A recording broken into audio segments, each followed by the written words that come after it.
Pradeep Joshi channel को subscribe करना बिल्कुल फ्री है। सब्सक्राइब करें और इस बेल आइकन को दबाएं हमारे नए वीडियोस सबसे पहले देखने के लिए।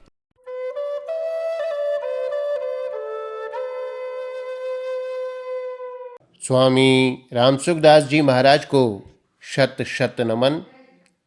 आज का विषय है गीता को कंठस्थ करने के 2 उपाय। महाराज जी के शब्दों में, छोटी अवस्था में तो श्लोक आदि को कंठस्थ करने के बाद उसका अर्थ समझ में आता है, पर बड़ी अवस्था में अर्थ समझने के बाद कंठस्थ करना सुगम होता है। पहला उपाय, कंठस्थ करने के लिए सवेरे का समय बहुत बढ़िया रहता है। सवेरे जल्दी याद हो जाता है। अतः सवेरे 3 साढ़े 3 बजे उठे और शौच जाकर हाथ पैर धोकर कुल्ला करके पाठ कंठस्थ करना आरंभ करे।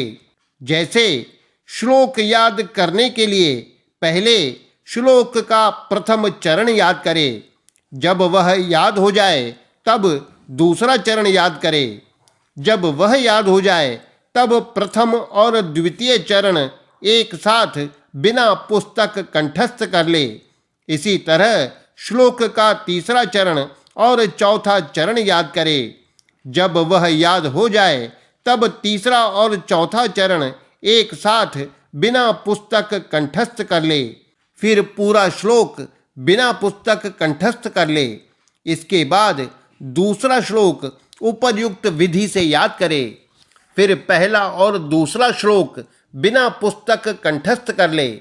इसके बाद तीसरा श्लोक याद करके पहले, दूसरे और तीसरे श्लोक की बिना पुस्तक आवृत्ति कर ले।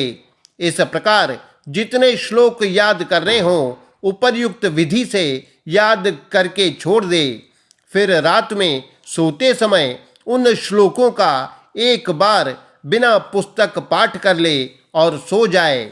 सवेरे नींद से उठते ही उन श्लोकों का पाठ करे तो वे बड़ी सुगमता से धड़ाधड़ याद आ जाएंगे। नए कंठस्थ किए हुए श्लोकों का 3-4 दिन तक रोज दिन में 3-4 बार बिना पुस्तक पाठ कर लेना चाहिए और पुराने कंठस्थ किए हुए श्लोकों की भी दिन में एक बार बिना पुस्तक आवृत्ति कर लेनी चाहिए। इस तरह कंठस्थ किए हुए पाठ की बिना पुस्तक आवृत्ति करने का स्वभाव साधक को अवश्य बना लेना चाहिए। यदि साधक कंठस्थ किए हुए विषय का पुस्तक देखकर पाठ करेगा तो वह कुछ ही दिनों में कंठस्थ किया हुआ विषय भूल जाएगा। कंठस्थ करने का दूसरा उपाय है, जो विषय कंठस्थ करना हो उसका प्रतिदिन पुस्तक देखकर पाठ कर लेना चाहिए। जैसे गीता कंठस्थ करने के लिए प्रतिदिन ध्यानपूर्वक पुस्तक देखकर गीता का पूरा पाठ कर ले। इस तरह 1 वर्ष तक पाठ करे। 1 वर्ष के बाद बिना पुस्तक पाठ करे और जहां अटक जाए वह श्लोक या चरण उसी समय कंठस्थ कर ले, फिर आगे पाठ करे। इस तरह जब पूरी गीता कंठस्थ हो जाए तो फिर प्रतिदिन बिना पुस्तक पाठ करता रहे। ऐसा करने से गीता कंठस्थ रहेगी। यदि फिर पुस्तक देखकर पाठ करेगा तो गीता भूल जाएगा।